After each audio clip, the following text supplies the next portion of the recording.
Hi! Welcome to Minda Philippines. Formal na sumuko ang aktres na si Rufa May Quinto sa NBI upang maibigay ang kanyang piyansa na may kinalaman sa kasong isinampa laban sa kanya kaugnay sa reklamo laban sa Dermacare. Ayon sa video na makikita na ibinahagi ng GMA News, tila masaya pa si Rufa May at talaga namang very confident na hinarap ang media. Doon ay tila nagbiro pa ito at sinabing, "Welcome back to me and I surrender myself." Makikita sa kanyang video na talagang hindi may iwasang mag-isip ng mga netizen na inosente at biktima rin si Rufa May Quinto.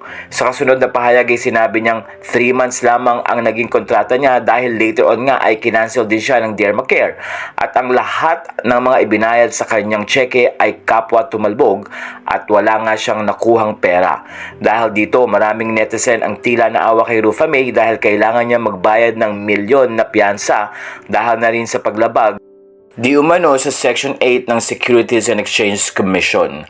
Maraming netizen ang umaasa na magiging maayos ang pagharap nito ni Rufa May sa kanyang kaso at mabibigyan nga ng hustisya ang nangyari sa kanya.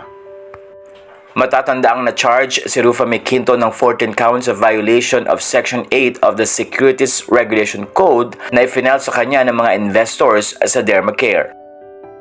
Dinala si Rufa May sa Pasay Regional Trial Court Branch 111 para iproseso ang kanyang bail.